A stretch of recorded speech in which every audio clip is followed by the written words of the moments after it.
میرے بھائی صاحب نے یہ سوال بھیجا ہے کہ مقصد حیات، جیسے 2 3 دن یہ ڈسکس ہوتا رہا مسئلہ، تو میرا بھائی دیکھیں، اللہ تبارک تعالیٰ فرماتے ہیں کہ میں ایک چھپا ہوا خزانہ تھا، میں نے چاہا کہ پہچانا جاؤں تو میں نے انسان کو پیدا کیا۔ یعنی اللہ کو پیدا کرنے کا مقصد تھا کہ مجھے پہچانے، یعنی اللہ تبارک تعالیٰ کا مقصد یہ تھا کہ انسان جو ہیں یہ مجھے پہچانے، اس لیے اپنی پہچان کے لیے انسان کو پیدا کیا۔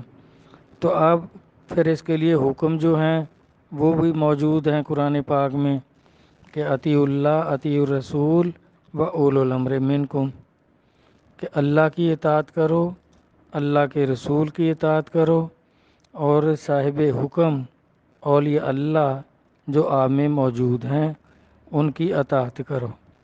اور اس آیت کا آگے یہ ہے کہ اگر اولو الامر پہ کوئی جھگڑا ہو جائے، یعنی آپ کو لگے کہ یہ اس کے قول و فعل جو ہیں اللہ اور اللہ کے رسول کے خلاف ہیں، تو پھر قرآن و حدیث کی طرف رجوع کرو، اس کو پرکھو، اس سے سوال کرو کہ آپ کے یہ کام جو ہیں یہ ہمیں سمجھ نہیں آتے، تو ان کی وہ اگر آپ کی تسلی کرا دیتا ہے تو پھر ٹھیک ہے، نہیں تو چھوڑ دو۔ اللہ اور اللہ کے رسول کی اطاعت، اور اس کی اطاعت جو اللہ اور اللہ کے رسول کے فرمانات پر عمل کرتا ہو، جس کا قول و فعل قرآن و سنت کے مطابق ہو، وہ اولو الامر ہے، صاحب حکم ہے۔ تو اسی طرح سورۃ فاتحہ میں فرمایا کہ صراط مستقیم پر چلو، ایاک نعبد و ایاک نستعین اہدنا الصراط المستقیم صراط الذین انعمت علیہم، پھر کہ ان لوگوں کے راستے پہ چلو جن پر میرا انعام ہوا ہے۔ تو انعام والے بندے بھی اللہ نے خود فرمائے کہ نبیین و صدیقین و شہداء و صالحین و حسن اولئک رفیقا، کہ ان لوگوں کے راستے پہ چلو جن پر میرا انعام ہوا ہے۔ تو انعام والے بندے اللہ نے خود فرمائے کہ نبیین ہیں، صدیقین ہیں، شہداء ہیں، اور صالحین جو ہیں یہ اولیاء کرام ہیں، اور فرمایا یہ تمہارے بہترین دوست ہیں، ان سے دوستی کرو، ان کے راستے پہ چلو۔ تو وہ راستہ ہمیں سامنے جو نظر آ رہا ہے کہ یہ جو بڑے بڑے عالیشان بزرگ ہوئے ہیں، اللہ کے عارف بندے، غوث اعظم قدس اللہ سر عزیز، اس طرح خواجہ معین الدین چشتی اجمیری قدس اللہ سر عزیز، بابا فرید الدین گنج شکر قدس اللہ سر عزیز، بھائی بلے شاہ صاحب، سب نے دیکھیں مرشد اختیار کیے، کامل مرشد اختیار کیے اور کامیاب ہو گئے، اللہ کو پہچان لیا، اللہ کی معرفت ان کو نصیب ہو گئی۔ تو وہی راستہ اللہ فرما رہے ہیں، ہم ہمارے سامنے یہی انعام والے بندے ہیں۔ جو زندہ لوگ ہیں ان کو ہم دیکھیں گے کہ کس انعام والے بندے کے راستے پہ یہ چل رہے ہیں۔ اگر کسی کی بھی تعلیم پر نہیں چل رہے تو یہ فرضی اور من گھڑت جو جتنے بھی قصے کہانیاں ہوتے ہیں بھائی، یہ تو الجھنے والی بات ہے کہ پھر آپ کو وہ صحیح راستہ نہیں نصیب ہوگا، نہیں ملے گا۔ تو اس طرح سیدھا سیدھا راستہ ہے کہ اللہ کی معرفت، اللہ کی پہچان، تلاش نہیں کہ کہتے ہیں اللہ کو تلاش کرو، بھائی اللہ کوئی گمشدہ چیز تو نہیں ہے۔ اللہ تعالیٰ نے کہیں نہیں فرمایا کہ مجھے تلاش کرو، اللہ نے اپنی پہچان کے بارے میں فرمایا کہ میری پہچان کرو۔ تو اللہ کی پہچان جس طرح ہم سے پہلے لوگوں نے کی، جن کے مزارات نبیوں کی طرح روشن ہیں، اور سرکار نے فرمایا تھا میری امت کے ولی جو ہوں گے مثل انبیاء بنی اسرائیل ہوں گے۔ اللہ تعالیٰ نے نبی علیہ الصلوۃ والسلام نے علماء کا لفظ استعمال کیا، تو ان کو علماء حق کہتے ہیں اپنی زبان میں، یا ہم اپنے علاقے میں اولیاء کرام یا پیران اعظام کہتے ہیں۔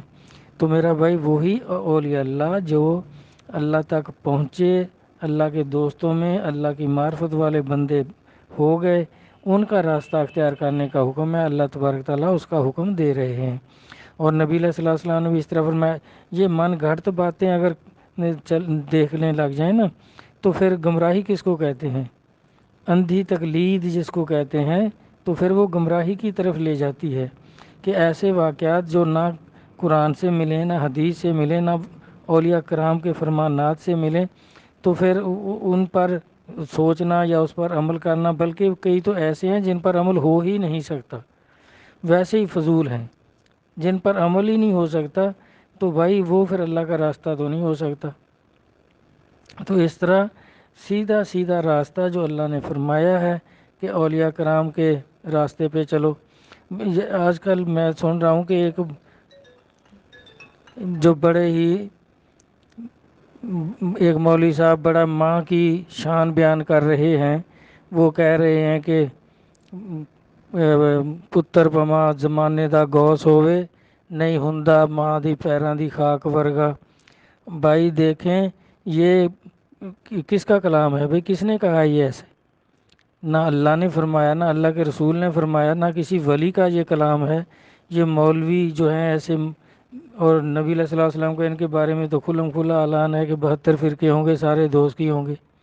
ابن ماجہ جلد دوم 3993 نمبر حدیث ہے کہ بیٹا چاہے زمانے کا گوس ہو، وہ ماں کے پاؤں کی قدموں کی جو خاک ہے اس جیسا بھی نہیں ہو سکتا۔